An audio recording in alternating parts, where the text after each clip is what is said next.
চলে আসলাম বাইন মাছ ধরতে। এখন কিন্তু আমি কাদার ভিতরে বাইন মাছ ধরবো। দেখেন বাইন মাছগুলো উপরে উঠে পড়ে আছে। এখন কিন্তু আমি সেটাকে ধরতেছি।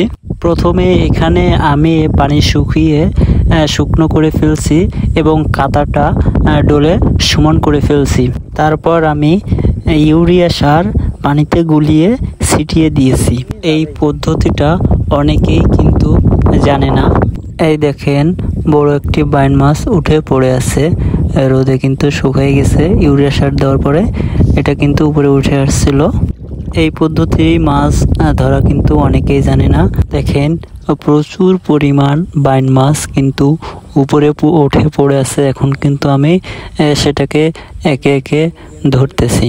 কাদার ভিতরে আমার কিন্তু কষ্ট হচ্ছে, তারপরেও যে পরিমাণ বাইন মাছ উঠে পড়ে আছে সেটা কিন্তু না ধরে আমি পারছি না। এজন্য কষ্ট হলেও আমি শত চেষ্টা করেও বাইন মাছগুলো ধরার জন্য চেষ্টা করতেছি। আপনারা নিজের চোখেই দেখেন কাদার ভিতরে আমি কিন্তু মাজা পর্যন্ত ঢুকে গেছি। তারপরেও কিন্তু এইভাবে মাছ ধরার মজাটাই আলাদা। দেখেন বালিশের মতো কিন্তু বাইন মাছ শুয়ে আছে, সেটা কিন্তু আমি একে একে ধরতেছি। ওই যে সামনে কিন্তু অনেকগুলো পড়ে আছে। হ্যাঁ, ওই যে সামনে কিন্তু বেশ মাছ উঠেছে। সেটা এখন ধরতে হবে একে একে। সেগুলো আমি বালতিতে তুলছি।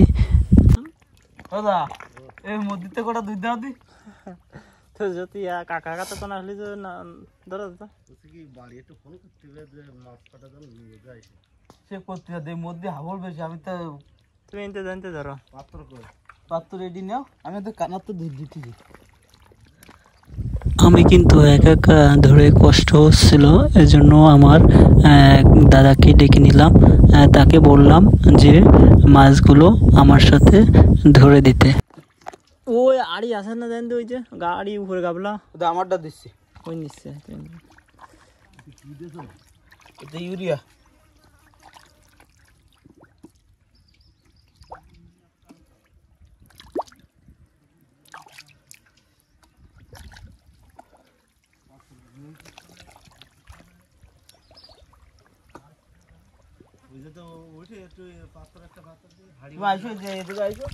ইউরিয়া সার দেওয়ার পরে এত পরিমাণ বাইন মাছ উঠেছে যে বাইন মাছগুলো ধরতে ধরতে আমি প্রায় হাঁপিয়ে গেছি।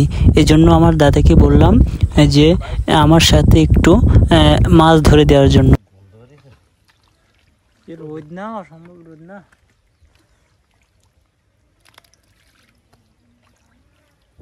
আমার এই বড় ভাই, আমি কিন্তু তাকে দাদা বলেই ডাকি। সে কিন্তু প্রচুর মাছ ধরতে পারে। তাকে দেখলেই কিন্তু বোঝা যায় সে একজন মাছ মারার ওস্তাদ। দেখেন সে কি সিস্টেমে কাদার ভিতরে কিন্তু মাছ ধরে চলছে মাজা পর্যন্ত হাবড়। তারপরেও কিন্তু সে থেমে নেই, একের পর এক মাছগুলো ওঠানোর চেষ্টা করতেছে।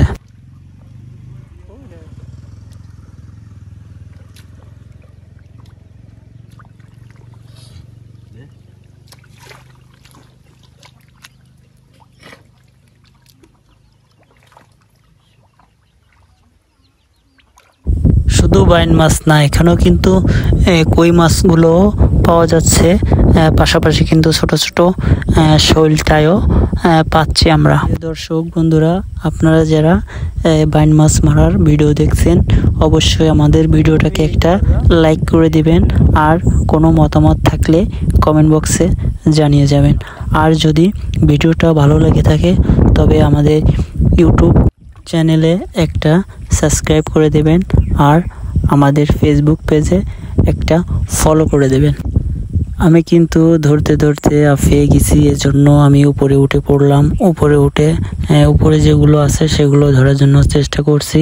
আর আমার বড় ভাইকে বলছি এই যে কাদার ভিতরে যেখানে অনেক পরিমাণ কাদা, ওখান থেকে মাছগুলো ধরার জন্য তাকে আমি বলতেছি। দেখেন কি পরিমাণ কাদা, মাজা পর্যন্ত পা উঠানো যাচ্ছে না, কি কষ্ট হচ্ছে। তারপরে কিন্তু মাছগুলো ধরা লাগতেছে, কারণ যদি মাছগুলো উঠানো না হয় তাহলে রোদে শুকিয়ে যাবে এবং মাছগুলো নষ্ট হয়ে যাবে, যার জন্য এত কষ্ট করে মাছগুলো ধরা হচ্ছে।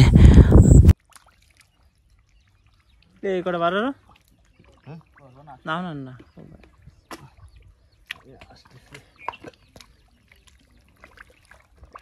কেমন নামাজ পড়ে এসে আমরা দুই কটা চিংড়ি মাছ ফেলতে মাথায় খাই। ভাত তো তার মোটে নেই, যে তার পোলা টোলা আছে, অসুবিধা নেই।